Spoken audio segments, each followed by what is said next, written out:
हाय guys, हर हर Mahadev. Welcome to the mysterious 369 tarot. कैसे हो आप सभी?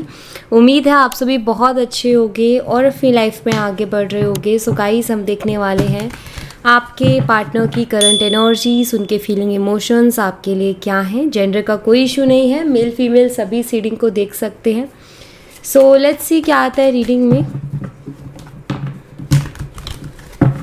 अगर आप उसे पर्सनल रीडिंग लेना चाहते हो, स्क्रीन पर व्हाट्सएप नंबर दिए गए हैं, आप उस पर कांटेक्ट कर सकते हो। For love reading, health reading, career reading, सभी तरीके की रीडिंग्स मैं करती हूँ। यूनिवर्स प्लीज़ बताइए मेरे व्यूवर्स जिसके बारे में सोच करके रीडिंग देख रहे हैं, उस पर्सन की करंट एनर्जीज, फीलिंग, इमोशंस मेरे व्यूवर्स के लिए क्या है। आपका और आपके पर्सन का नाम आप ज़रूर से सोचें। ओके, यहाँ पर 7 ऑफ कॉइन्स की एनर्जी है टॉरस, वर्गो एंड कैप्रिकॉर्न, वृषभ, कन्या और मकर राशि। Number 7 July month. 4 of coins same sign again, यहाँ पर नंबर 4 है April month. And the tower energy, Scorpio, वृश्चिक राशि। And 4 of swords, Gemini, Libra, Aquarius, मिथुन, तुला और कुंभ राशि। 5 of wands, Aries, Leo and Sagittarius, मीन और धनु राशि। नंबर 16 और नंबर 5 ये मुझे यहाँ पर दिखाई देते हैं। यहाँ पर जो मंथ है वो है जुलाई और मई, ठीक है। ये मुझे मंथ यहाँ पर दिखाई दे रहे हैं। Alright, okay. सो सबसे पहली चीज़ जो मुझे दिखाई देता है 4 ऑफ कॉइन्स की एनर्जी से, ऐसा लग रहा है कि आपके पार्टनर बहुत ज़्यादा घबराए हुए हैं, बहुत ज़्यादा डरे हुए हैं कुछ चीज़ों से। और यहाँ पर टावर का कार्ड देख करके मुझे ऐसा लग रहा है कि शायद आपके पर्सन को डर लग रहा है कि जो उन्होंने किया कहीं वो उल्टा उनके ऊपर ना आ जाए, और शायद आ भी रहा है, ठीक है। शायद इस इंसान ने आपका दिल दुखाया, आपको बहुत ज़्यादा परेशान किया, तकलीफ़ दी, घोस्ट कर दिया, बिना कोई रीज़न दिए बात करनी बंद कर दी, आपको कोई क्लियरिटी दी नहीं। सो ऑफकोर्स ये सारी चीज़ें चीटिंग कहलाती हैं और हर्ट भी करती हैं। यहाँ पर मुझे ऐसा दिखाई देता है कि आपके पर्सन कहीं ना कहीं भी बहुत ज़्यादा घबराए हुए हैं। क्योंकि अभी हाल फिलहाल शायद कुछ ऐसा उनकी लाइफ में हुआ है जिसके बाद उनको ऐसा एहसास हुआ है कि जैसे मेरे कर्म लौट करके आ रहे हैं, मुझे कर्मा मिल रहा है, ऐसा वो फील कर रहे हैं। यहाँ पर 4 ऑफ स्वॉर्ड्स की एनर्जी है। देखिए, यहाँ पर बहुत क्लियरली चीज़ दिखाई देती है कि ये पर्सन जो है बहुत एक ऐसी स्टक एनर्जी में है जहाँ इनको यही समझ में नहीं आ रहा है कि मेरी लाइफ में हो क्या रहा है। डेफिनेटली मुझे लग रहा है इनकी लाइफ में बहुत बड़े चेंजेस आए हैं। जिन चीज़ों को लेकर के बहुत ज़्यादा ओवर कॉन्फिडेंस में थे या जिन चीज़ों को लेकर के बहुत ज़्यादा खुशी मना रहे थे, वही चीज़ें इनके लिए इनके दुख का कारण बन गई हैं। अगर इस इंसान ने आपको छोड़ करके किसी और को चूज़ किया था तो आज वो अपनी चॉइस पर रो रहे हैं, मुझे ऐसा दिखाई देता है। अपने डिसीज़न पर रो रहे हैं, अपने फैसले पर रो रहे हैं। चाहे उन्होंने आपको छोड़ के किसी और को चूज़ किया या फिर उन्होंने आपको छोड़ के किसी और को चूज़ ना भी किया हो, बट इन्होंने आपको छोड़ा हो, ठीक है। जबकि आपकी कोई गलती नहीं थी, जबकि कोई इतना बड़ा रीज़न नहीं था कि वो आपको छोड़े, बट उन्होंने आपसे बात करना बंद किया या आपको हर्ट किया। तो मुझे दिखाई देता है कि जो भी आपसे बात बंद करने का, आपसे बात ना करने का, आपके साथ रिश्ता ना रखने का जो भी इन्होंने फ़ैसला लिया ना, वो अपने फ़ैसले पर रो रहे हैं। ये मुझे बहुत क्लियरली यहाँ पर दिखाई देता है। 7 ऑफ कॉइन्स है जो कि मुझे बताता है कि अभी इनको इस रिश्ते की इम्पोर्टेंस पता चल रही है कि आप उनके लिए कितने परफेक्ट पर्सन थे, आप उनके लिए कितने सही इंसान थे, वो उनको अब दिखाई दे रहा है। शायद इनके साथ कुछ तो ऐसा हो, या तो किसी ने इनकी बेइज्जती की है किसी चीज़ को लेकर के, मुझे ऐसा लगता है। अगर आपको बहुत क्लियरली पता है कि इन्होंने आपकी जगह किसी और को चूज़ किया है, तो उस इंसान ने इनको शायद आईना दिखाया है या फिर इनको बहुत बुरा भला कुछ बोला है। कुछ तो ऐसा हुआ है इनकी लाइफ में 5 ऑफ वॉन्ड्स की एनर्जी से, जिसके बाद इनको एक सबक मिला है और उसी के बाद इनको ऐसा लग रहा है कि यार शायद मेरे कर्म मेरे ऊपर ही लौट करके आ रहे हैं, जो मैंने किया वो मेरे ऊपर वापस से लौट करके आ रहा है, ठीक है। या तो ऐसा हुआ है कि जिसको चूज़ किया उसने इनको अच्छी तरीके से जो है सबक सिखा दिया है, शायद वो इनकी कार्मिक ही थी या कार्मिक ही था और वो इनकी लाइफ में आया इसलिए था ताकि इनको लेसन्स मिले। या फिर यहाँ पर 5 ऑफ वॉन्ड्स से मुझे दिखता है कि जब से ये आपसे दूर हुए हैं और उसके बाद से मुझे लगता है इनकी लाइफ में कुछ भी अच्छा नहीं चल रहा। लगातार इनकी लाइफ में प्रॉब्लम्स, स्ट्रगल्स, इन चैलेंजेस, ऑब्स्टिकल्स, लड़ाई झगड़े हो रहे हैं।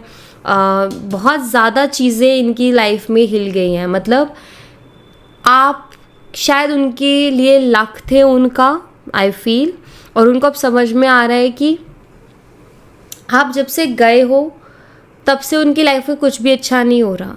तो वो कहीं ना कहीं इस चीज़ को फील कर रहे हैं कि शायद मैंने अपने लक को खो दिया है, शायद मैंने जो मेरा गुड लक था वो कहीं ना कहीं चला गया है। तो इनको फील होता है, इसीलिए इनको अपने फैसले पे बहुत ज़्यादा दुख हो रहा है। यहाँ पर दोनों ही मैं क्लियर कर रही हूँ, किसी और को चूज़ किया अगर आपकी जगह पर तो भी इनको अपने फैसले पर दुख हो रहा है अभी, क्योंकि वो इनको ऐसी ही चीज़ें दिखा रही है, ऐसे ही दिन दिखा रहा है या दिखा रही है। दूसरा, अगर इन्होंने बस ऐसे ही अपने ईगो में आकर के, अपने एटीट्यूड में आके, या इनको लगा कि नहीं अब नहीं रखना, अपने हिसाब से इन्होंने आपसे बात करनी बंद कर दी, उस फैसले पर भी कहीं ना कहीं इनको दुख हो रहा है, क्योंकि जब से बात बंद की है तब से इनकी लाइफ में चीज़ें बहुत ख़राब हो गई हैं और इनको ऐसा लग रहा है कि अरे हो क्या गया है। इनको ऐसा भी लगता है शायद मैंने उसका दिल दुखाया है, इस वजह से मुझे ये सारी चीज़ें देखने को मिल रही है। या फिर शायद जब इन्होंने आपका दिल दुखाया तो आपके मन से बहुत सारी बद्दुआएं निकली होंगी। बहुत कुछ हर्ट इंसान होता है तो बेशक ज़ुबान से ना बोले, लेकिन अंदर से तो आपने अंदर से भी ना बोला हो, ज़ुबान से भी ना बोला हो, बट ऊपर वाला तो देखता ही है ना, और कर्मों का हिसाब वही करता है। तो कहीं ना कहीं इनको डर तो लग रहा है कि यार इनको फील हो रहा है कि मैंने उसके साथ गलत किया है और शायद उसी के जो मेरे कर्म थे और उसी वजह से शायद मेरी ज़िंदगी में अभी इतने ज़्यादा प्रॉब्लम्स आ रही हैं या मैं इतनी ज़्यादा प्रॉब्लम्स को फेस कर रहा हूँ। सो राइट नाउ बहुत ज़्यादा घबरा रहे हैं, बहुत ज़्यादा डरे हुए हैं, जो कि मुझे बहुत क्लियरली दिख भी रहा है। लेट्स सी, कुछ और एनर्जीज भी देखते हैं इनकी।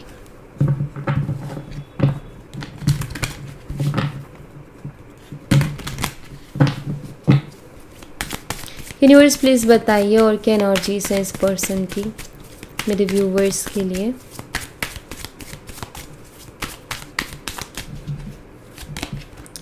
एक्सपेंशन की एनर्जी है, discovery, mysticism, trickery and vanity. Ego मुझे लगता है इस इंसान के अंदर बहुत है। अभी कहीं ना कहीं महसूस करते हैं कि इन्होंने आपको बहुत ज़्यादा ईगो दिखा करके बहुत बड़ी गलती कर दी है। और ये ईगो दिखा भी किसको रहे थे? उस इंसान को जो कहीं ना कहीं इनसे बहुत प्यार कर रही थी या बहुत प्यार कर रहा था। तो इनको समझ में आ रहा है कि अपना ईगो, अपना एटीट्यूड गलत इंसान को दिखा रहे थे, क्योंकि आप तो उनकी लाइफ में वैल्यू ऐड कर रहे थे ना, आप तो उनकी लाइफ में खुशियाँ दे रहे थे ना, आप तो अच्छा ही सोच रहे थे, सब कुछ अच्छा ही तो आप कर रहे थे। ये बहुत क्लियर है, क्योंकि यहाँ पर एनर्जी है कि आपकी वजह से, ऑफकोर्स आपकी वजह से, या आप उनके साथ जुड़े तो आपके लक की वजह से, आप उनके लिए लकी रहे हो, मुझे बहुत क्लियरली दिखता है। ठीक है, आप उनके लिए लकी रहे हो, आपके लक की वजह से इस पर्सन को बहुत सी चीज़ें इनकी ज़िंदगी में मिली है, बिकॉज़ आप उनके लिए प्रे करते थे, बिकॉज़ आप उनके लिए खुद से ज़्यादा सोचते थे कि भगवान उसका, अगर आपको पता है कि उसका कोई काम रुक रहा है तो आप उसके लिए प्रे कर रहे हो, आप उसके लिए टेंशन ले रहे हो। सो उनको कहीं ना कहीं कोई इंसान ऐसा था जो दिल से दुआ करे उनके लिए, तो वो दुआ लगती भी थी उनको। तो डेफिनेटली आपकी वजह से उनको बहुत सारी चीज़ें उनकी लाइफ में मिली है। तो अब उनको समझ में आ रहा है कि मैं ईगो किसको दिखा रहा था, किसके सामने ईगो दिखा रहा था। उसके सामने जो जब तक थी मेरी लाइफ में, जब तक था मेरी लाइफ में, मेरी लाइफ बहुत अच्छी थी, मुझे किसी चीज़ की प्रॉब्लम नहीं आ रही थी। बट जब से गई है ऐसा लग रहा है जैसे मेरी लाइफ में कुछ अच्छा बचा ही नहीं है। तो डेफिनेटली यहाँ पर आपके पार्टनर इस चीज़ को फील कर रहे हैं। ठीक है, यहाँ पर ट्रिकरी एनर्जी भी है और मिस्टिसिज्म एंड डिस्कवरी। मुझे ऐसा लग रहा है कि आपके जो पर्सन है, जैसे हम कई बार गड़बड़ कर देते हैं और फिर बैठ के सोचते हैं ना अब इस गड़बड़ को कैसे सॉल्व करें, तो मुझे लग रहा है कि वो रास्ते ढूंढ रहे हैं जिनसे कि ये जो प्रॉब्लम हो गई है या जो ये प्रॉब्लम उन्होंने कर दिया उसको ठीक कर सके। मिस्टिसिज्म की भी यहाँ पर एनर्जी है, उनको समझ नहीं आ रहा है। आई थिंक आप थोड़े मिस्टीरियस टाइप पर्सन हो, आप कब क्या करने वाले हो, क्या सोच रहे हो, क्या नहीं, वो अंदाज़ा नहीं लगा सकते, आप अनप्रेडिक्टेबल हो। आई फील ये भी कहीं ना कहीं आपको समझ नहीं पा रहे हैं, मतलब अभी इस वक्त इनको समझ ही नहीं आ रहा, ये सोचने की कोशिश कर रहे हैं। एक इंसान पहले सोचता है ना कि अंदाज़ा लगाता है कि सामने वाले के दिमाग में क्या चल रहा होगा, उसी के अकॉर्डिंग फिर वो अपनी जो भी उसकी प्लानिंग है फिर वो उस पर चलता है। लेकिन इस वक्त उनको यही समझ में नहीं आ रहा, वो यही अंदाज़ा नहीं लगा पा रहे कि आपके मन में क्या चल रहा होगा, आपके दिमाग में क्या चल रहा होगा। तो इनको यही समझ नहीं आ रहा कि ये कौन सा तरीका लगा करके आपसे डील करे। मे बी आपको स्पाई कर रहे हैं, क्योंकि वो एनर्जी यहाँ पर मुझे बनते हुए दिखाई दे रही है। स्पाई कर रहे हैं ताकि ये जान सके कि आपके मन में क्या चल रहा है, बट आप शायद उनको बताना ही नहीं चाहते हो। आप खुद ये चाहते हो कि एहसास करो भाई तुम कि तुम क्या करके आए हो। तो आई थिंक आप उनको एहसास दिलाना चाहते हो, और अच्छी बात है, एहसास होना भी चाहिए उनको अपनी गलती का। गलत करना है, गलत किया है तो डेफिनेटली एहसास भी होना चाहिए। यहाँ पर बॉटम ऑफ द डेक से बैलेंस की एनर्जी है। मुझे लगता है कि आपके पर्सन अभी उनको पता है कि बैलेंस तो पूरी तरीके से ख़राब हो चुका है, और शायद वो चीज़ों को फिर से पहले के जैसे बैलेंस में लेकर के आना चाहते हैं, ऐसा मुझे दिखाई देता है। चीज़ों में बैलेंस करना चाहते हैं। यहाँ पर द स्टार है, हीलिंग एनर्जी है, हीलिंग चाहते हैं। और अभी जैसे कि उनको ना आपकी जैसे इसको देखो, इसकी वैल्यू समझ में आ रही है, एंड आपको खोने के बाद उस इंसान को आपकी वैल्यू समझ में आ रही है। कहीं ना कहीं उनको ये लग रहा है कि उन्होंने आपको नहीं खोया, उन्होंने अपनी किस्मत खो दी है, ऐसा उनको महसूस हो रहा है इस वक्त। और ऐसा क्यों महसूस हो रहा है? क्योंकि वाकई में उनकी लाइफ में आपकी वजह से अबंडेंस थी। आप नहीं हो तो अब अबंडेंस भी नहीं है उनकी लाइफ में। और भी हम एनर्जीज यहाँ पर देखेंगे।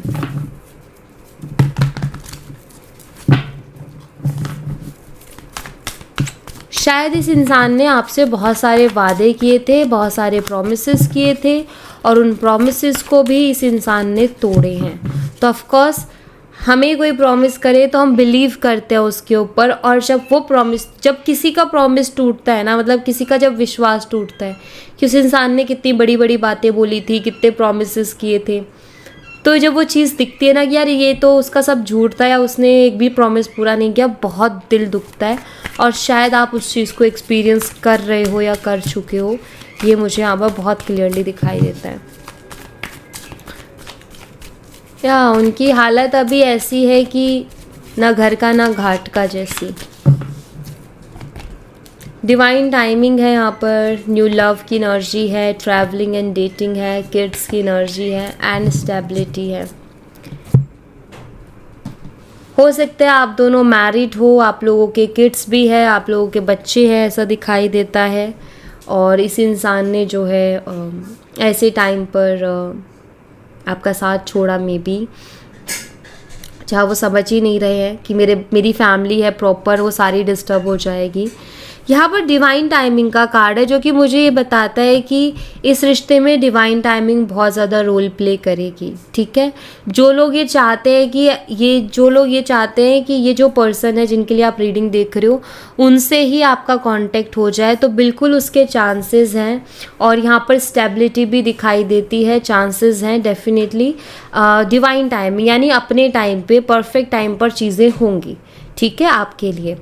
बट जिन लोगों का ये है मन में कि नहीं अब हमें जो है कोई फ़र्क नहीं पड़ता, ऐसा अब हमारे अंदर नहीं बचा है कि यही इंसान आना चाहिए, आपका शायद वो अब ऐसा मन नहीं है, या आपका मन खट्टा हो गया इस इंसान से, तो उन लोगों के लिए यहाँ पर न्यू लव की भी एनर्जी है गाइस।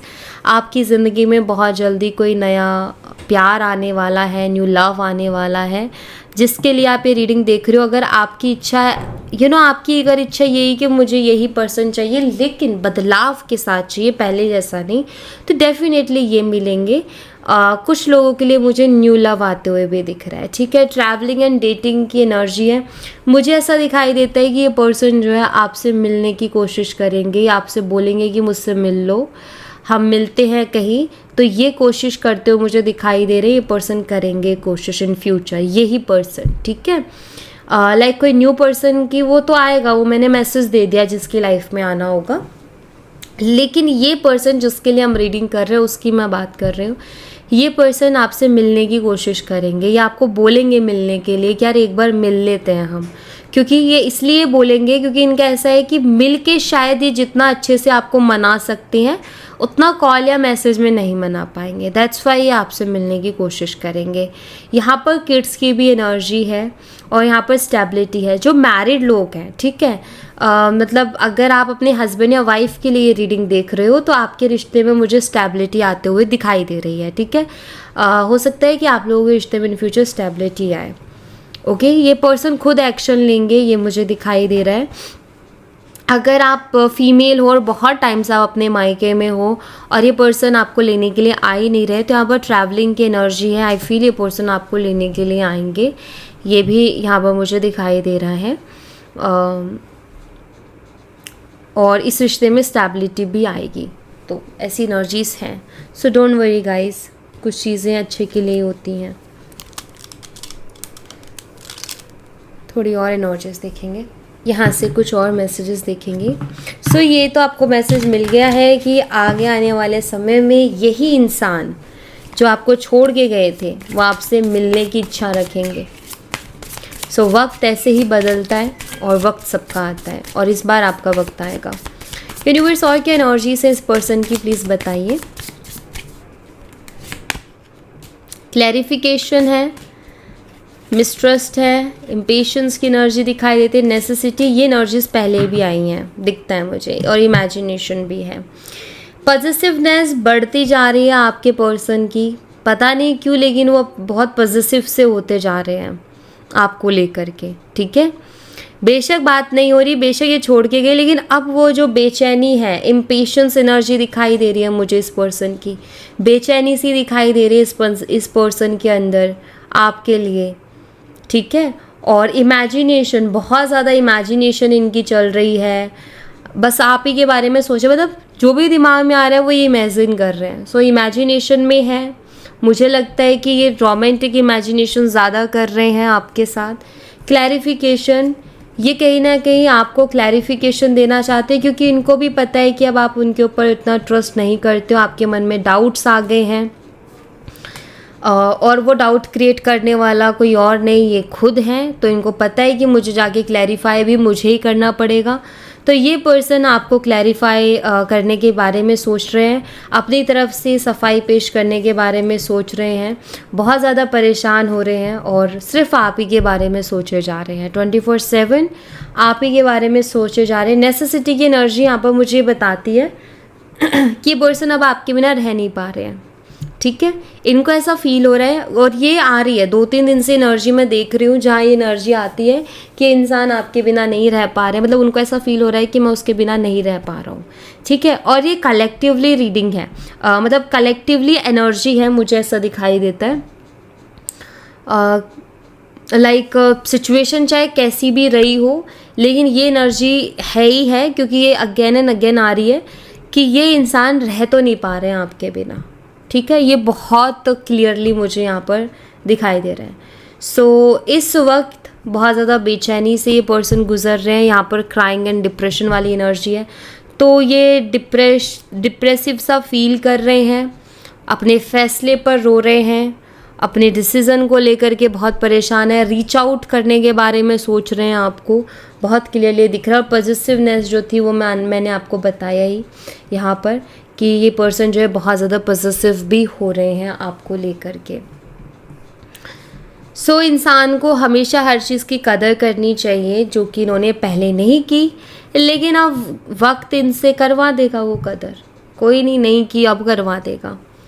सो आपके लिए क्या गाइडेंस है यूनिवर्स, मेरे व्यूवर्स के लिए क्या गाइडेंस है, प्लीज़ बताइए।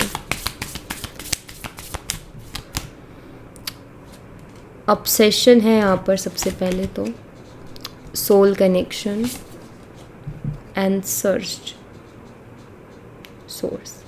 ओके, देखिए गाइज, यहाँ पर ना आपके लिए गाइडेंस है कि चाहे ये पर्सन आपकी ज़िंदगी में वापस से आए, चाहे आप अपनी ज़िंदगी में किसी नए पर्सन को भी अगर एंट्री देने के बारे में सोच रहे हो, तो आपको यहाँ पर ये कहा जा रहा है कि इमीडिएटली किसी के साथ इमोशनली कनेक्ट हो जाना, सोल लेवल पर कनेक्ट हो जाना, या एक ऑब्सेशन सा भी हो जाता है। सो वो चीज़ों के बजाय आपको पहले ये जानने, मतलब आपको ना हर तरीके से टेस्ट कर लेना है उस इंसान का कि वो इंसान जो है वो आपके लिए ठीक है भी या नहीं, आपकी एनर्जी के काबिल है या नहीं, आप जो प्यार किसी इंसान को दे सकते हो वो उसके लायक है या नहीं, ये आपको देख लेना है। देन उसके बाद ही आपको किसी को अपनी ज़िंदगी में आने देना है, ठीक है। मतलब यहाँ पर आपको यूनिवर्स कह रहे हैं कि अपने प्यार की इज़्ज़त करो, अपने प्यार को वैल्यू करो आप भी, और हर किसी को उस चीज़ में बह के मत जाओ। अब चाहे ये पर्सन आए, चाहे कोई नया पर्सन आए, आप पहले उसको अच्छी तरीके से जानो, अच्छी तरीके से उसके बारे में सर्च करो, रिसर्च करो, जो करना है करो, उसका किसी भी तरीके से आपको परीक्षाएं लेनी है लीजिए, लेकिन आप वैल्यू कीजिए कि आप अगर किसी इंसान को अपना वक्त दे रहे हो, अपनी फीलिंग्स दे रहे हो, अपने इमोशंस दे रहे हो, तो वो इंसान डिज़र्विंग होना चाहिए, ठीक है। ये पर्सन आएंगे तो भी आप इनको देखिए, क्या ये सच में डिज़र्विंग है आपके प्यार के, क्या ये डिज़र्व करते हैं आपका प्यार, तो ये आपके हाथ में है, ये सोचना और समझना।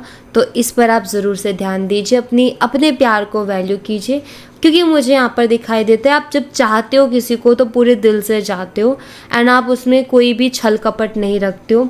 मतलब आप ना चाहते हो, शायद ये आपका मन है कि आपको कोई सोल कनेक्शन मिले, ट्रू लव मिले, जो हार्ट टू हार्ट जिसमें कन्वर्सेशन हो। आई थिंक आप एक प्योर कनेक्शन ढूंढ रहे हो अपनी ज़िंदगी में। बट गाइज आपको ये भी ध्यान रखना है, आपका मन साफ है और आप एक प्योर कनेक्शन ढूंढ रहे हो, तो आपको अपने आप को प्रोटेक्ट करते हुए ही लोगों से डील करना है, ठीक है। क्योंकि फिर सबसे ज़्यादा हर्ट भी वही लोग होते हैं जो सच्चाई के साथ किसी चीज़ में मेहनत कर रहे होते हैं, जो सच्चे दिल से किसी चीज़ में एफर्ट डाल रहे होते हैं। एंड आपने भी इस रिश्ते में भी शायद पूरे सच्चे दिल से एफर्ट डाले, तो इसीलिए आज आप बहुत ज़्यादा परेशान हो, ठीक है। तो इस बात का ध्यान रखना है आपको, ओके। सो या thank you so much guys, ये थी आप लोगों के लिए एक छोटी सी रीडिंग। आई होप आपसे रेजोनेट की हो, आई होप आपको पसंद आई हो। रेजोनेट की हो तो मुझे बताना ज़रूर कमेंट बॉक्स में, पसंद आई हो तो लाइक ज़रूर करना, चैनल को सब्सक्राइब करना मत भूलना। मैं मिलती हूँ आपसे नेक्स्ट रीडिंग में, तब तक अपना ख्याल रखें। Bye bye, take care, see you again.